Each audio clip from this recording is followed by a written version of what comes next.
Hello friends, welcome to your only channel Times of Coding. Today in our series Scala Express, we will see how to define Scala functions. This session will help you to well define your functions or method while programming.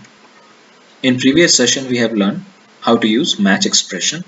In this session we are going to learn functions, local functions and first class functions. When we think about functions, the very first thing comes in our mind as a developer is how to shorten our program. So function gave us a way to write our repetitive code into functions, and this is what one of the most common way to shorten our code and write it concise manner. Now we will see here one of the example. I'm defining here object called circle, and for circumference and area I'm defining two methods here. Inside the method body I'm writing there formulas for circumference and for area, and after that I'm keeping one statement to give the debug message as the calculated circumference or the calculated area. So that's how we define function in Scala, which we have in fact earlier also seen, and here is also one more example I'm adding. Let's move on to the next type of functions, which is local function. Unlike other languages, in Scala we can define internal functions as well, which will behave as a local functions for our parent function. So here I'm keeping the same circle which earlier it was object, and now I'm defining as a function, and inside this function only I'm keeping another function called circumference. Here I'm keeping the formula to calculate the circumference, and I'm defining the pi value. With this println statement I'm keeping the debug message as circle circumference is calculated value, which we're getting out of here. As we mentioned in the name itself, it is a local function. So the scope for this function to work inside this circle parent function only. Outside of this function will not be reachable, and local function will define and will get executed within circle function scope only. Now moving on, we will discuss first class function we can define without name, and the value literals it can wrap around the braces. So I'm giving one example here where we are keeping one first class function which is x colon int, and then we are defining one arrow which is equal to greater than, and then I'm keeping x multiplied by 2. When we execute this function, it will simply double up the value which we are keeping inside this braces. Now to just add a reference here, I'm defining one variable called double, and the same reference I'll pass it to this double variable, and this is how we can call the double. Since our literal is same, so we will pass one argument inside, and whatever argument will pass, it will get multiplied by 2 and we will get the result. So here in one line I have given you the shortest example. Now we will see multiple line example. I'm keeping the same double variable reference with this first class function, and here I'm keeping few debug statements, and then I'm doing the calculation of doubling up the value. In fact, if you recall now, these type of functions we have discussed earlier also when we were discussing about for each function from collection examples. So we will recap that example again. So in that example what we have done is we have defined first number, which is type of list, and in that list we have defined few integer values. With the help of for each we were actually iterating whole the number of list, and then we were defining here one of the first class function, if you see, and this first class function will keep us debug message by doubling up the value. So this is one of the way to use first class function within the braces or within the advanced function calls or within the loop. Now we will see another example. We get another function called numbers.filter. So here we are writing numbers.filter. Inside the braces we are having first class function as x colon int, and then we are defining the condition. While writing filter, we need to remember one thing, that whatever we are writing inside, that should give us true or false, because filter is something when we get this condition as true, it will filter out the value. So far we have covered a scope of functions, local functions, first class functions in theory. Now it's time to do some practical. When you open IntelliJ, this is the first screen you will get. So here we will define another package, functions, and in this package we will define Scala class. Here we will pick Scala object, and then we will define circle, and this is the example we have seen earlier today.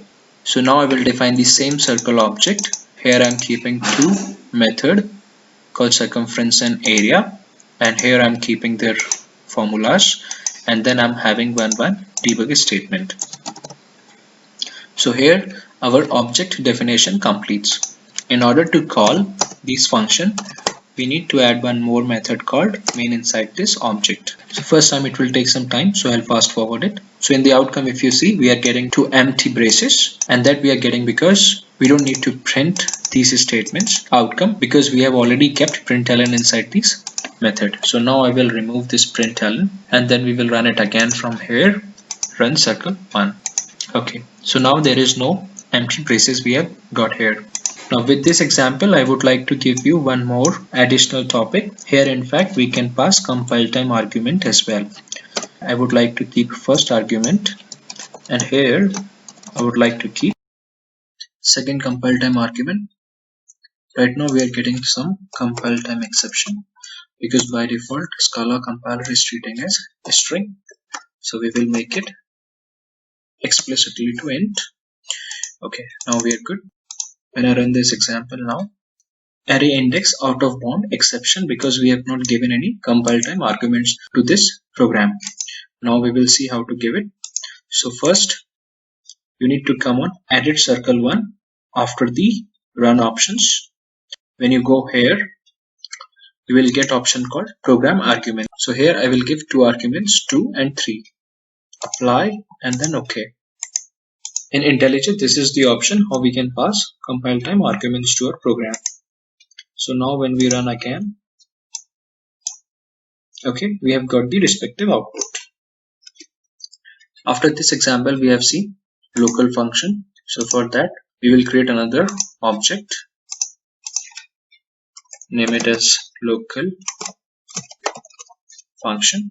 So here I'm defining one object called local function, and then we are keeping one method circle, and then inside this circle method I'm keeping circumference, formula for circumference here, and then I'm defining one member variable here called pi to define the pi value, and then we are having debug message. In order to run this function also, we need to define main,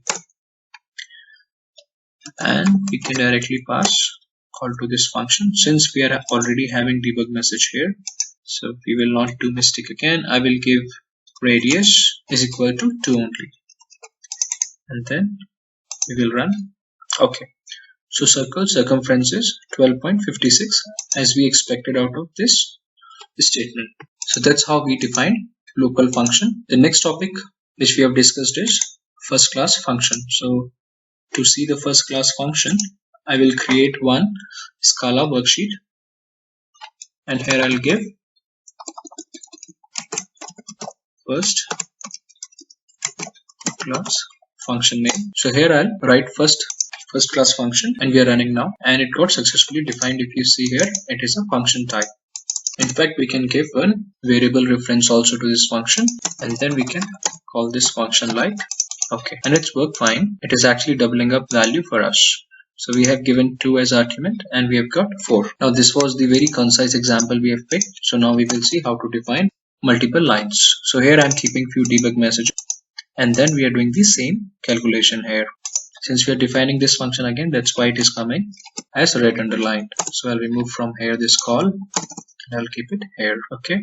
So now it gets us welcome to TOC. We are doubling our time value by learning Scala language, and we got the same outcome as 4 as we expected.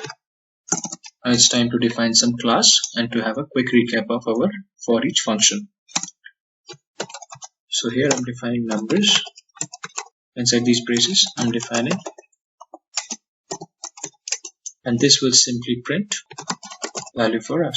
Okay, so as expected, it has given us the result 1 to 5, and these 5 items were present in the list that we denoted as numbers, and then we applied for each on this number. So it has iterated all the elements and get us through the println function. Now we will see another similar example called filter.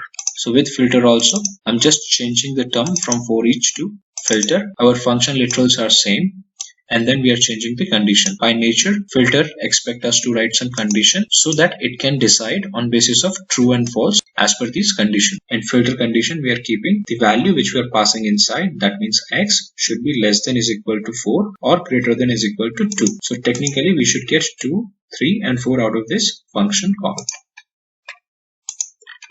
Okay, so here we are getting the same expected outcome.